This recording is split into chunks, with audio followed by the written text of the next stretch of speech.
Yes, kumbuka siku ya Jumamosi iliweza kuchezeka mechi ya klabu bingwa Ulaya ambapo walikuwa wanashindania PSG pamoja na Inter Milan. Moja kati ya vitu ambavyo pia viliweza kushangaza watu wengi ilikuwa ni finali ambayo pia imeweza kuingia katika rekodi ya finali ya pili kuweza kuwa na magoli mengi zaidi. Takriban magoli 5-0 yaliweza kufungika kutokea pale Ujerumani katika uwanja wa nyumbani kabisa wa Bayern Munich. Sasa kipi kinaendelea dhidi ya makocha ambaye pia alikuwa anaiongoza katika timu ya Inter Milan? Kumbuka kama hata hapa Tanzania pia kumekuwa kuna katika utaratibu katimu nyingi kutokea hapa kwamba endapo kocha utashindwa kuweza kutimiza yale malengo au kuna kufanya baadhi ya vitu ambavyo pia vitasababisha mashabiki waweze kuikubali timu yako, timu kuweza kupoteza kama hivyo magoli mengi na timu kuweza kufungwa, makocha wamekuwa wengine wakifukuzwa katika timu zao. Sasa yapi ambayo yataweza kuendelea kuhusiana na kocha wa Inter Milan? Sasa kwa sasa hatima ya kocha wa Inter Milan pia ambaye anafahamika kwa jina la Simone Inzaghi pia kwa msimu ujao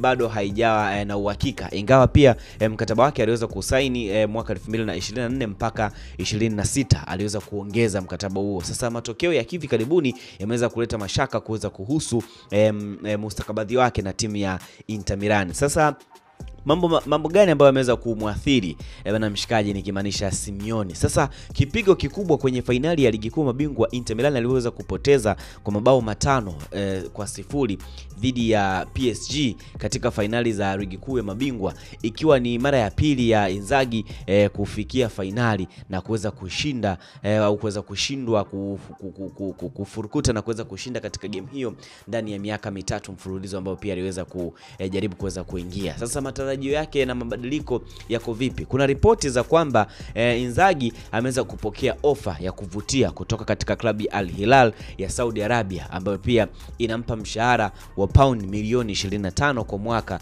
wameweza kuahidi hivyo. Lakini pia klabu kama Tottenham Hotspur na Newcastle United kutoka katika ligi kuu ya England zinaonyesha nia ya kumtaka kocha huyo akaweze kuvinoa baadhi ya vilabu kutokea kule EPL. Sasa inaonekana kwamba Inter Milan wanakuwa kama hawamtaki kama wanamtaka kama hawamtaki, kwa sababu ya vile ambavyo viweza kutokea finali hii ameweza kupoteza mabao 5. Sasa timu nyingi zimekuwa zikimtaka. Al Hilal, Tottenham Hotspur, Newcastle United pia zinamtaka huyo kocha. Sasa maoni ya uongozi wa club ni kwa namna gani au wameweza kuongea vipi kuhusiana na kocha huyu? Sasa rais wa Inter Milan ambaye anafahamika kwa jina la Giuseppe Marotta ameweza kueleza kwamba kwa klabu hiyo inataka kuendelea na Inzaghi, lakini uamuzi wa mwisho utategemeana na mazungumzo yatakayoweza kufanyika bana hivi karibuni. Sasa nini kinaweza kutokea mara baada ya mshikaji huyu kuweza kutoka au kuweza kubaki na kuweza kuimarisha kikosi, ikiwa Inzaghi pia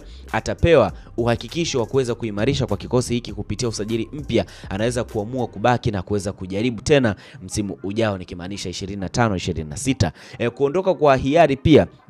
Kama hata ridhia na mipango ya club au kuvutiwa na ofa kutoka katika club nyingine, anaweza kuamua kuweza kuondoka kabla ya mkataba wake kuweza kumalizika. Ni masuala mazima tu ya kuvunja mikataba, lakini pia masuala mazima ya kuweza kulipana, basi anaweza kaondoka na kwenda sehemu nyingine. Sasa mabadiliko ya kocha, iwapo ataondoka Inter Milan, inaweza kuweza kumtazama Diego Simeone wa Atletico Madrid pia kama mbadala, ingawa pia ana mkataba hadi mwaka 2027 na kuweza kuondoka kwake kunaweza kuwa na changamoto. Kutokea katika timu ya Atletico kwenda kwenye Inter Milan itakuwa kuna mvutano fulani hivi kutokana na mkataba wake ambao unakwisha mwaka 2027. Sasa yapi maoni yako kama shabiki wa Inter Milan bana, Inzaghi aweze kuondoka katika timu hiyo na akaweza kujiunga na Al Hilal au Tottenham Hotspur au Newcastle ambao wamekwisha kuweka nia ya kuweza kutaka saini yake, au endelee kusalia katika kikosi cha Inter Milan? Yapi maoni yako? Drop comment yako hapo. Lakini pia kwa wewe shabiki wa PSG,